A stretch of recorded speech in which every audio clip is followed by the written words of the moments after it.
Hello, what is up, everybody? My name is Mario Pichardo. This episode is actually based on a story out of Yahoo News, but also out of this website, France 24. Now, the reason that I have two articles for this story is because it's the same story from two different subjects, or two different points within the subject. One is that the Jewish people of Germany are being warned actually not to wear their hats. So the Jewish people, they wear those small hats. They're called kippahs. They're being told that in Germany they shouldn't wear those because the anti-Semitic sentiment in Germany has gotten to a point where you could be harassed, attacked, or something of a similar manner. And so it's actually become dangerous to wear kippahs in Germany, which is very interesting because the year is 2019. And you would think, okay, we're done with the anti-Semitism. I mean, World War II was what, 70, 80 years-ish ago. And so it's been a long time, right? That was a long time ago. And so we would have thought we were over it. Well, so we're getting it. So it's covered by Yahoo News and also by France 24. And it kind of breaks it down here where the Germany's government commissioner on anti-Semitism has warned Jews about the potential dangers of wearing the traditional kippah cap in the face of rising anti-Jewish attacks. Now, one of the things that they mentioned, so they go on to talk about it. One of the things that's covered here is they say that, well, a part of it's the far right attacking these Jews, which I think is a very kind of misleading statement. Now, I'm not saying that the far right is not attacking these people. I mean, I would hope that they're not. It says here the arrival in Parliament of the far-right AfD, whose leaders openly question Germany's culture of atonement for World War II atrocities, has also contributed to the change in atmosphere, as has the arrival of more than 1 million asylum seekers, many from Muslim countries such as Syria, Afghanistan, and Iraq. So they kind of really try to point most of the blame on, I think, these kind of right-wing people whose stance really is essentially, that we should not be so, accepting of immigrants because, we have people in our own country that we're not taking care of. And immediately when you say that, a lot of the media likes to cover it as, well, you're anti-immigration, you hate immigrants, you're racist.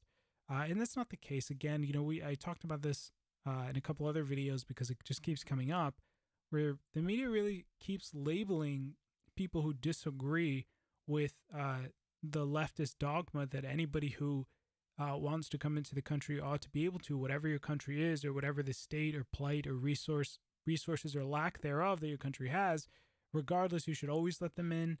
There's never any situation where they shouldn't be allowed in. Any resources that you need or are missing will just poof into existence. If you need housing, houses will just poof into existence. If you don't have enough medical supplies, well, you're going to have to give them to the migrants because it's just the right thing to do, even if it means your neighbor dies because the state can only pay for one of their bills. So I mean, I don't get it. But so the coverage here is really just to say that, a lot of the issues are because of people who are anti-immigration. And yet it also says here, well, the issue is also because the immigrants who are coming in are from Muslim countries like Syria, Afghanistan, or Iraq. And the people who are coming here are, well, by nature of being Muslim, anti-Jew. So they're anti-Semitic. And, Yahoo News doesn't want to say it outright. A lot of other news organizations don't want to say it either. But it's true. I mean, if anybody who's read the Quran, anybody who, really understands Muslim fundamentalism, Muslims are told to attack, to, go on the offensive against people who aren't Muslim. And that's a fact. And so it's no surprise that when you take a country, kind of like an ethno state like Germany, and you start to introduce all of these other peoples from different states, that you're going to start to get this kind of, um, you know, cultural incohesion where you have groups that believe in, and the groups are totally fine coexisting. We have like your Jews, for example, your Christians, and they're usually fine. But when you introduce Muslim immigrants or Muslim from any sort of background into a country that is religious or has religious views or has people in it that believe in certain views that are different, and you kind of put them in the same area, it's natural for the Muslims to get agitated and go on the offensive. And that's not, that doesn't even have anything to do with political correctness. In fact, if anything, that is politically correct to say that because it's true. It's based out of their book. I don't see it as politically correct to say that. It's not Islamophobic because that it's true. It's just true. And so, of course you're going to have this kind of retaliation against other religious groups. That's a lot of what Islam talks about. And so here what you're seeing is that kind of clash. It's very sad. I think that it's covered in the article that to be Jewish, it's very sad because when you look at our history, it wasn't so long ago that we had to deal with something very similar at the hands of the Nazis, and now we're facing it again at the hands of different groups. And of course, one of the groups they try to say that it's the far right, and then also some of the Muslims. But and so they kind of cover it as the far right. The far right doesn't care about about this kind of stuff. They want to take care of their own people. Well, I'm not going to say that in terms of the far right. They like to label everybody who's on the right as the far right. I'm actually not too familiar with the far right, other than the fact that it gets to a very kind of, we need an ethno state. We need where this kind of white supremacist type movement and things like that start to come in from. I don't agree with that. I don't agree with that kind of ideology, that thinking that we need to move into that direction. However, I also don't agree with kind of the coverage of this by labeling everyone you disagree with as being far right. I think that's dishonest. But so that's really the coverage we have here about this side of the issue. This other article talks about the Kippah.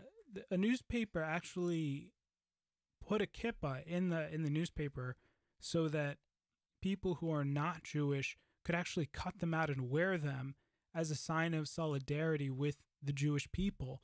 And so they're encouraging really everyone to go out there and to wear them in a way to kind of, let the Jews know, hey, you're not alone. We stand with you and your religious right to practice in Germany. And so, this kind of really speaks to the state of Germany as well, because before all these immigrants came, none of these problems existed in Germany. You didn't have this kind of, harsh religious conflict between groups. And we're talking about a first world country. Germany is a first world country. And so to kind of have these kinds of issues is becoming regressive. And so it's, I'm not sure what's going to happen here in terms of how it's going to escalate. I hope it doesn't escalate too high.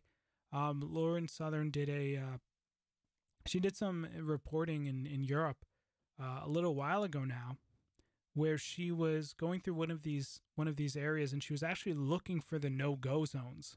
The places in Europe that they say you can't travel to because they're heavily, heavy Islam populations. And Islam is inherently a culture that is I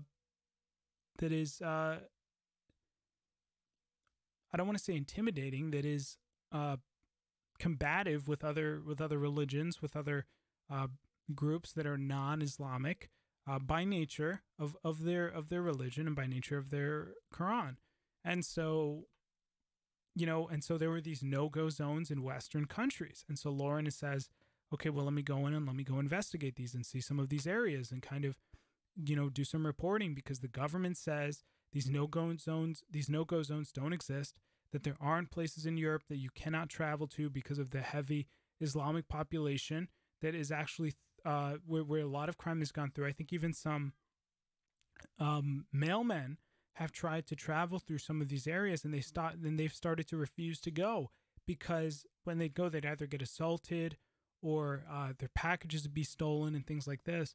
And so they kind of started to get worried for their own safety traveling to these areas, and so they kind of got labeled no-go zones. But the official word on them in these Western, remember, these are Western first world countries, are kind of the official response to if there are no-go zones is no. But when Lauren went to the streets of some of these countries and tried to find out so that she can go talk to them, she wanted to interview some of these Islamists to kind of get their side of the story of what's going on.